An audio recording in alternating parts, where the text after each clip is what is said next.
Em nome do Pai, do Filho e do Espírito Santo. Amém. Amém. Ave Maria, cheia de Maria, graças, o cheia de Senhor é graça. convosco. Bendita sois vós entre as mulheres, e bendito é o fruto do vosso ventre, Jesus. Santa Maria, Mãe de Deus, rogai por nós, pecadores, agora e na hora da nossa morte. Amém. Nossa Senhora, sede da sabedoria, rogai por nós. Santo Tomás de Aquino, rogai por nós. Então, sumiu o conteúdo da aula de hoje, que a gente falou de matéria, mas a gente vai falar de forma, porque Deus só cria a matéria unida à forma.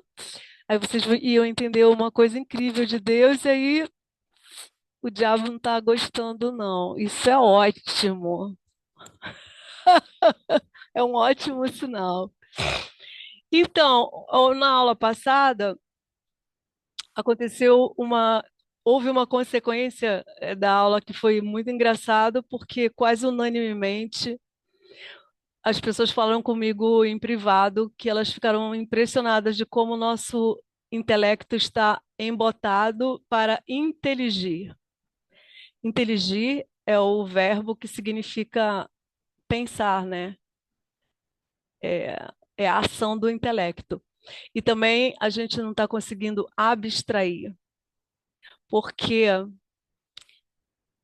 para compreender conceitos mais elevados, a gente precisa usar essa ferramenta da abstração. Então, eu queria explicar um pouco como é que o nosso intelecto funciona, para a gente poder entender como é que a gente pensa, para a gente poder ver que as coisas não são tão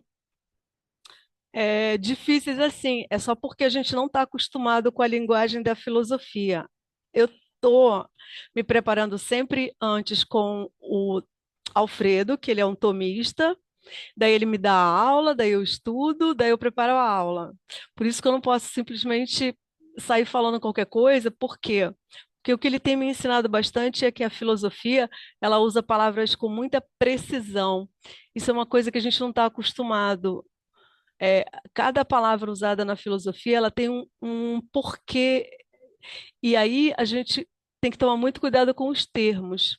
Por exemplo, na aula passada eu cometi um erro, e no final eu vou falar para vocês como é que é, qual foi o erro. Por quê? Porque eu justamente saí da rota que o Alfredo tinha traçado para mim, entendeu? Eu fui fazer uma coisa, né, confiando em mim, no meu raciocínio, eu errei. Então, isso é ótimo, porque a gente tem que entender que se a gente não estuda, a gente não é capaz de falar uma coisa que a gente não estudou, entendeu? De assuntos que dizem respeito à nossa fé, porque a gente aqui não tem achismo. Eu sempre falo isso para vocês, tudo o que a igreja ensina. Então, quando eu errei, parece assim que acendeu uma luz dentro de mim, assim. Eu falei, caramba, eu acho que eu errei. Aí eu fui lá, Alfredo, eu falei isso assim, errei. Só que ele é tão professor, coisa que eu não sou, que ele falou para mim assim, não, não, não corrige agora não, porque as pessoas estão ruminando o que elas escutaram, e aí você vai interromper isso. Fala depois, explica depois para elas. Então vai ser ótimo, porque a gente vai falar, na verdade, a gente está fazendo um parênteses aqui no nosso estudo do credo, no estudo da criação de Deus, para a gente falar uma coisa que Deus criou em nós, e é aquilo que nos faz semelhante a Ele, que é a inteligência.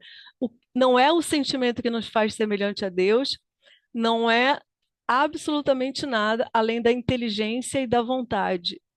É isso que nos faz semelhante a Deus. E se a gente não desenvolve a nossa inteligência, a gente não consegue alcançar minimamente o que a nossa fé nos, nos ensina. E a nossa fé, ela é baseada num pilar, em três pilares: a Sagrada Escritura, a Sagrada Tradição e, e o Sagrado Magistério.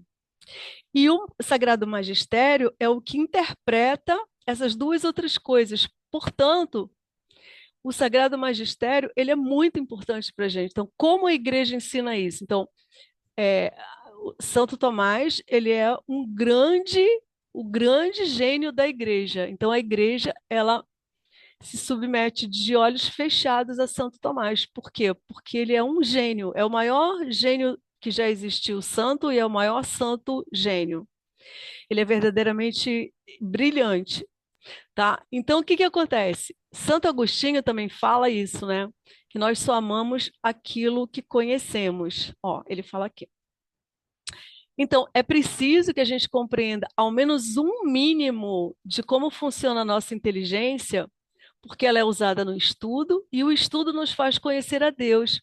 E esse conhecimento da verdade é que move a vontade para amar. E o conhecimento da verdade, ele não se dá apenas pela Sagrada Escritura. Não adianta ficar estudando só a Sagrada Escritura, como o fazem os protestantes, porque eles não têm nenhuma outra coisa para estudar. Porque se eu, primeiro, não estudar a Sagrada Escritura segundo a interpretação da igreja, e começar a estudar a Sagrada Escritura segundo aquilo que eu senti na hora, achei na hora, já vai dar errado, porque eu estou sendo protestante. E depois, porque não é tudo que está na Sagrada Escritura. A igreja explicou isso. Ela diz que as coisas começam como uma semente e depois se transformam numa grande árvore. A igreja, Jesus não deu para ele falar tudo, e São João fala isso, né? Não daria para escrever tudo que Jesus falou, porque não caberiam os livros no mundo, né? Por isso existe o magistério, por isso existe o clero, eles que estudam e nos ensinam. Por isso existem os santos que já estudaram e nos ensinam, né? Então, então vamos lá. Aqui, ó. A nossa imagem e semelhança com Deus é diferente do, da, do universo, tá? Porque nós temos um corpo material e uma alma espiritual e imortal. E o universo, ele é só matéria, ele não tem nada imortal, né? Então, nós não vamos encontrar a imagem e semelhança de Deus no universo. Nós vamos encontrar alguns vestígios da, de Deus na criação dele, mas não essa imagem e semelhança como nós temos, entende? Por quê? Porque nós temos a inteligência, a vontade e a liberdade. E é nisso que nós somos semelhantes a Deus. Porque Deus, ele não é inteligente, ele é a inteligência, né? Porque Deus, ele é o ser. A gente viu isso na aula passada. Ele é o ser e ele é ato puro. Ele não pode ter potência. Que potência é aquilo que vai é, um dia, né, ser. Deixa eu usar a palavra precisa. A potência, ela vai, não é evoluir, é progredir em alguma coisa, tá? Pelo ato, pelo ato.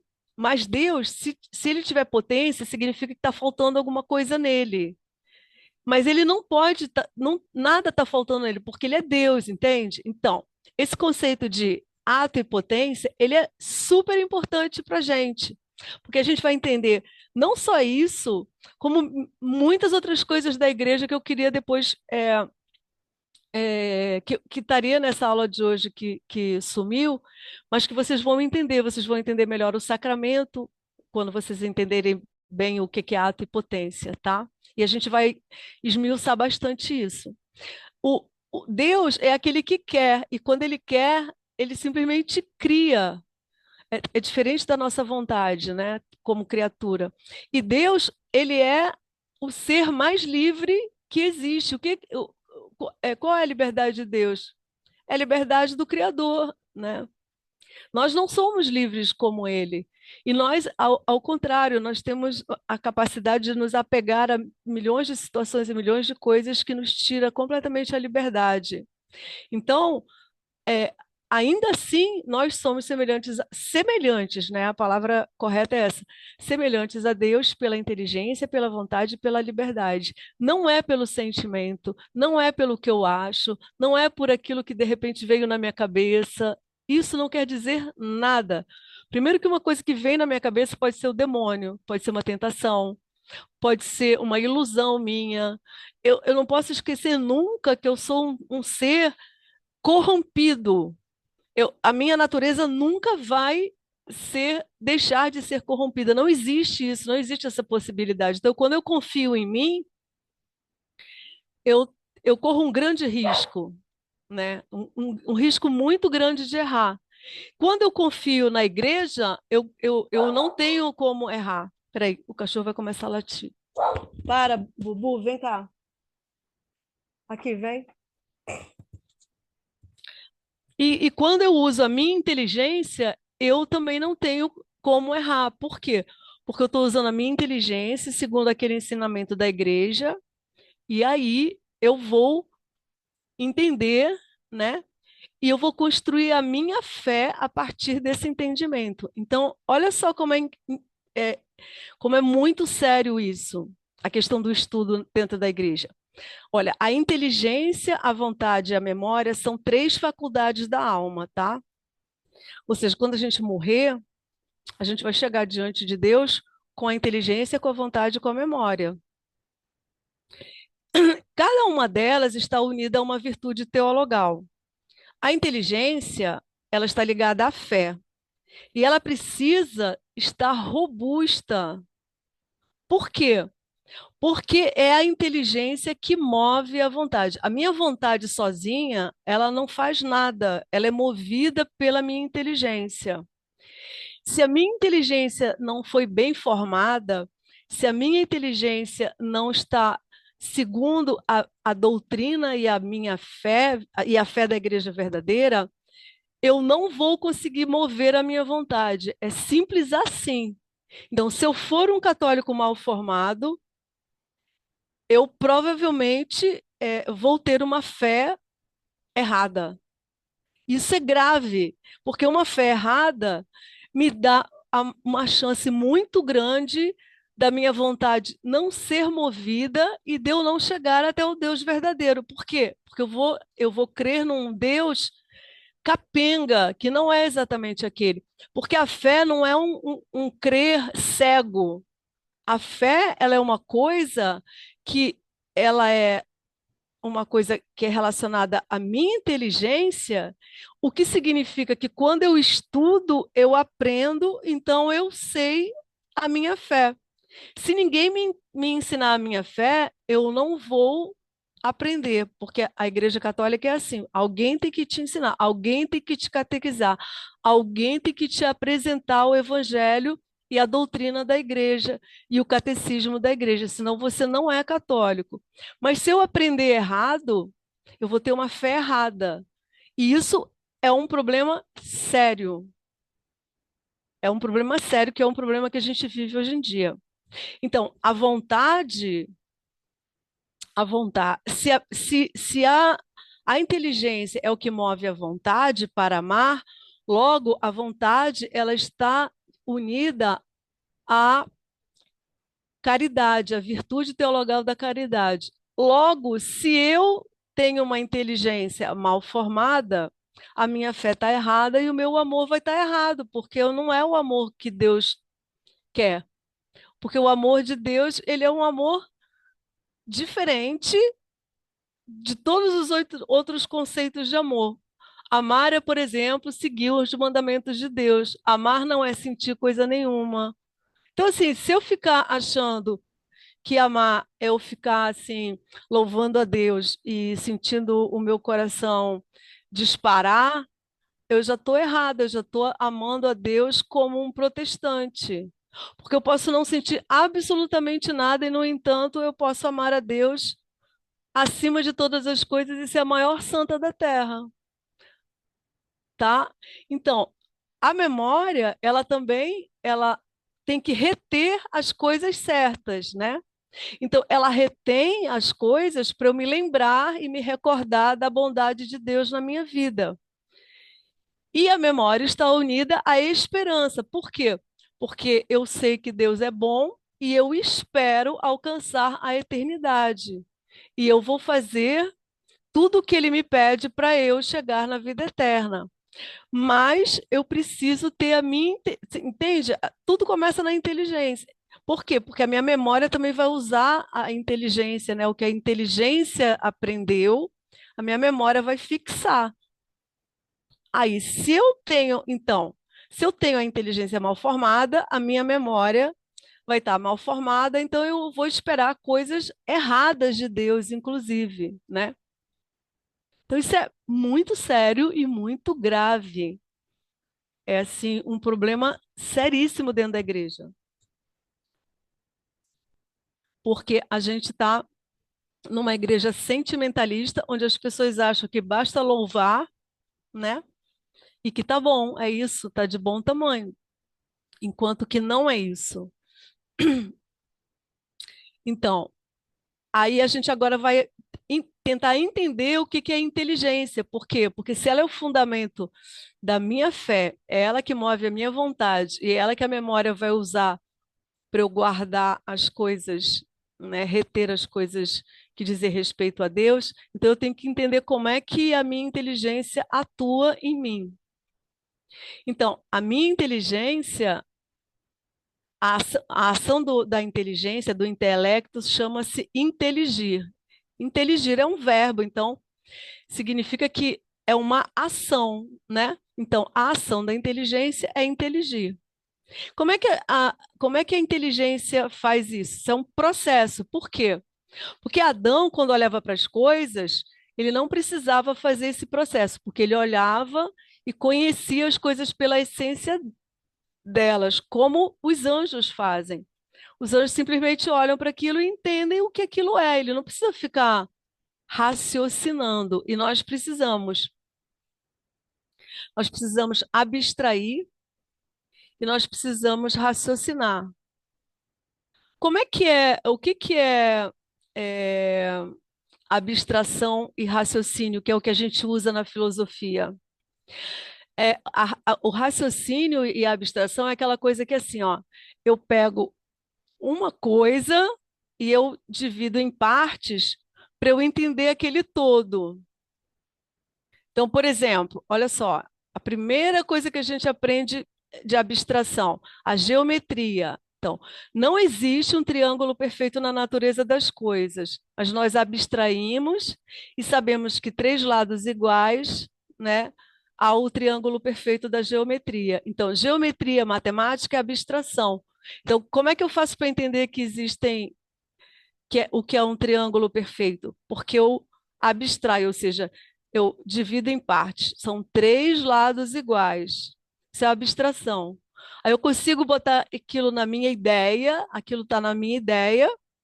Então, eu acabei de fazer o procedimento do raciocínio e inteligir, tá? Por exemplo, na aula passada, a gente também falou que Deus é a única causa universal dos seres. Eu estou dividindo Deus aqui em partes, ou seja, estou fazendo uma abstração para eu entender quem ele é. Então, por exemplo, Deus é a única, ou seja, única. Então, mentaliza essa palavra assim, única causa, ou seja, é ele que causa as coisas, universal dos seres. Não dá para entender? Claro que dá. É porque eu não estou acostumado com a abstração. Por que que eu não estou mais acostumado com a abstração? Porque eu não sei mais inteligir. Porque a nossa cultura virou uma cultura sentimentaloide. E o sentimentalismo não usa inteligência. Outra abstração que a gente fez na aula passada, a gente chamou de Deus de primeiro motor. Quando a gente estava explicando sobre que Deus cria a matéria e para ela começar, e ele vai lá e dá um impulso nessa matéria, né? E aí começa o movimento e começa o tempo.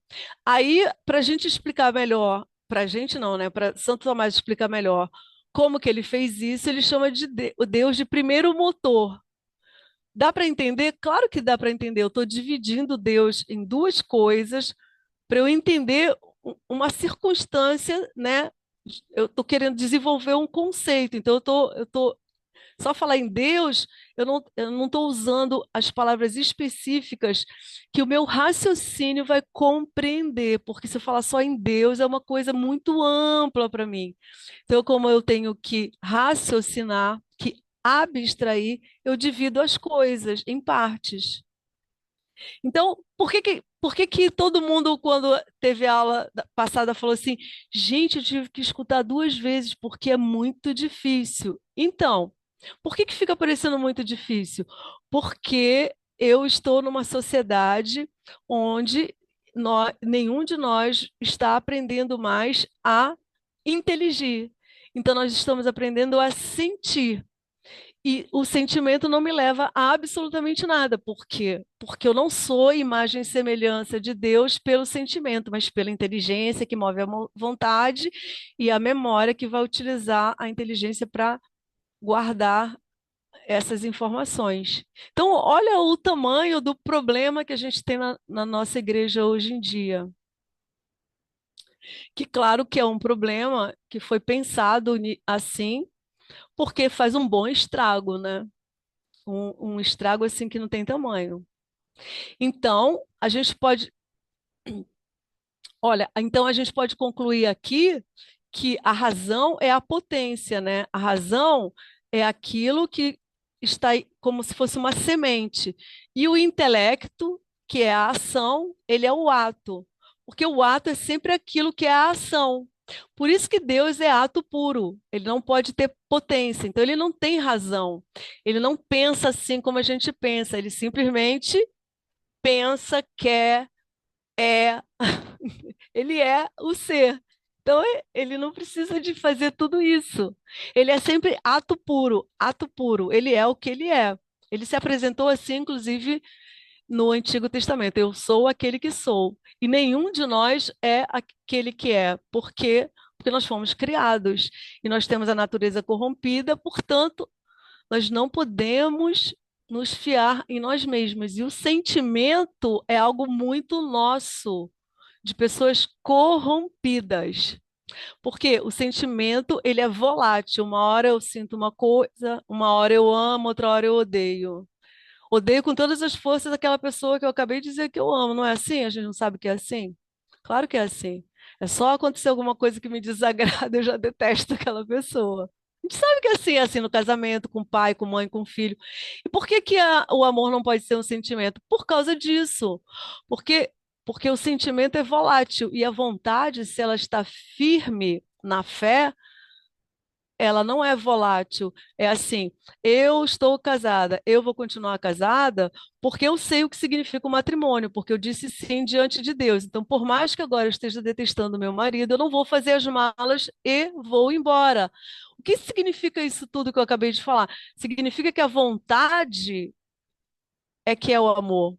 Eu quero, apesar de tudo. Eu não vou embora, apesar de tudo. Eu não vou bater nessa pessoa, porque, embora ela mereça.